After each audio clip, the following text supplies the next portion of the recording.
Hey, welcome. In this video, I'm going to show you how you can run WordPress locally using Docker. And in order to install WordPress, we're going to be using MariaDb as the database and PhpMyAdmin to manage the database. In this video, I'm going to be using Docker Desktop. It does make things a lot nicer and it's absolutely free to download.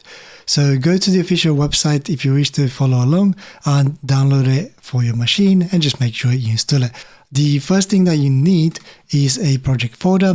So I've created one on my desktop here. I've called mine folder WordPress-Docker. So we'll need to create 3 files in order to create the Docker containers. I've already got a blog post, which is going to be quite helpful to copy and paste some of the files instead of writing them. And then I'm going to explain what every file does. So let's open Visual Studio Code in this specific folder. I'm going to do left shift right click, open the terminal. And let's just open Visual Studio Code, or you can just open any editor just to make it easy on us to create the files. I'm going to open this. Let's go to my blog. I'm going to link this in the description below. It's basically going to be a copy and paste job, and you can use this as a template.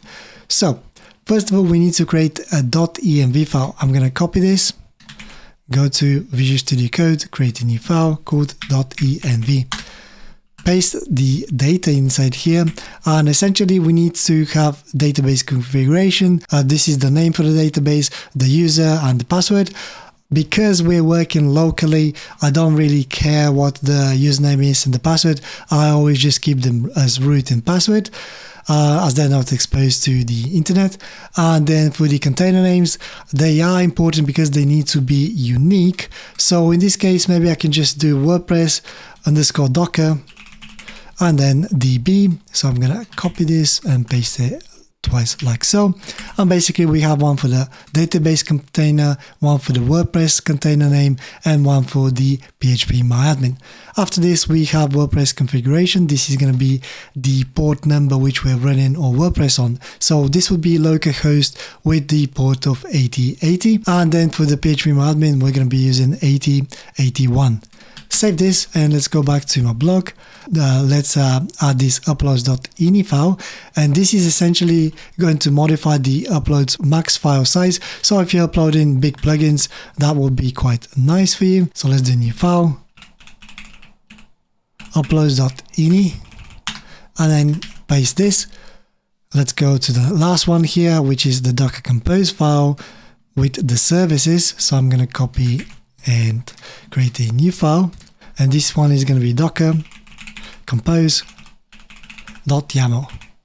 like so. And then let's paste the code. Let's have a look through the code super quickly, and let me explain how it works. You don't need to know absolutely everything, and you can always ask something like Claude, Gemini to help you out if you wish to change some of the things. But essentially we have 3 services. The first service is a database, the second service is WordPress, and the last one is PhpMyAdmin. If you look at those services, we have an image, container name.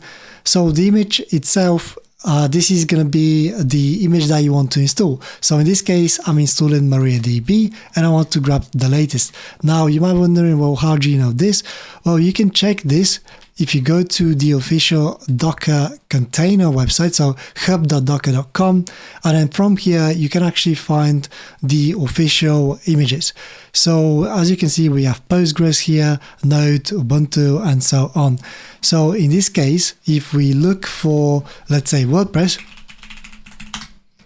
here is WordPress, and if you click on it, the beautiful thing about Docker is that you can choose whatever image that you wish. So if you need to have an older version installed, you can grab any of these versions and then just replace them. So in this case, it would be here. And the same goes for the MariaDB, and the same goes for the PhpMyAdmin. So for MariaDB, for example, you'd go here, search for MariaDB, and let's say the official image is here. So you'll find the version that you want and you'll give it a go. That's pretty much it with images, but as I said, I'm going to be using the latest. The container names, so every time you see something with a $, this is basically coming from the environment variables. The container name is simply here in the environment variables. So if I search for it, it's the WordPress Docker DB, and the same goes for the other ones. If you have a look, we have the root password, DB name, user password, and so on. These are the important things that you need to know. And then for the WordPress itself, I think I've done a couple of things. So basically I'm making everything in terms of permissions.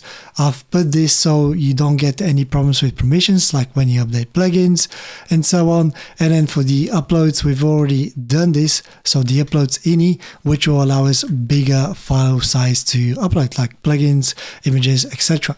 That's more or less it. And yeah, and now let's run this and see how it works. So in order to run this, you need to go back to the PowerShell, command line, whatever you're using. Make sure that you're in your project folder, and all you need to do is docker-compose, which is the file here, and then we need to do up and then -d. This should take a second if you've already got the images downloaded. If this is your first time doing it, it might take a little bit longer than mine. Now, if we go back to the Docker desktop application, you will see that we have WordPress Docker here and it's already running, which is great. If I open this, you will see the Docker website, the PhpMyAdmin, and the database. For the Docker site, we're running on 8080. For the PhpMyAdmin, we're running on 8081. Essentially, we should be able to see your website now in the browser. So let's do that. If you go to the browser and let's do localhost of 8080. And as you can see, we have a brand new WordPress installed here. So we just need to set it up. Let's confirm the weak password by email and let's set it up. And here it is. Password for the login.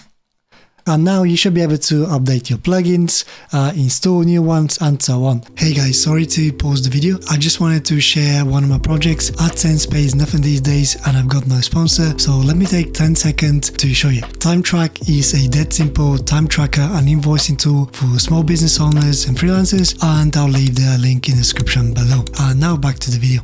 We can test this by updating the WordPress version super quickly. So let's update that. And if it goes through, everything should be good. Yep, it's all going through. That's fine. Update WordPress database, continue. Here we go. We have a plugin that we can update as well. The other thing that I wanted to show you is the database now. So if you go to localhost of 8081 this time, this is going to open the PhpMyAdmin and I can log in again with root and password. And here it is. The database should be under WordPress here. And here is the actual database. And if you want to turn off your project, basically delete your containers, you can either go to the desktop application and delete that full thing from here, or you can go back to the command line and do docker-compose down and then -- volumes. And this will delete every single volume.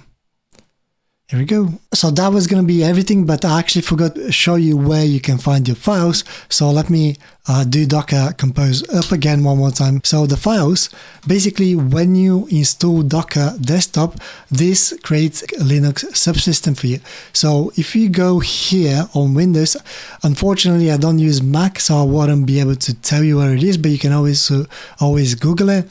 So you need to find your subsystem and then click on Docker desktop. From here, you need to go to temp, Docker desktop root, var, lib, Docker, volumes, and then you should be able to find your volume here. And for example, mine is this one here, WordPress Docker DB we have, and we have WordPress Docker WP data, which is your WordPress data. If you go inside, click on data, you should be able to see your WordPress website, and inside the WP content, of course, you can add your plugins and your themes if you wish to. And that's pretty much it. If you like this video and found it useful, consider liking it, subscribe to my channel, and if you have any questions, please comment below.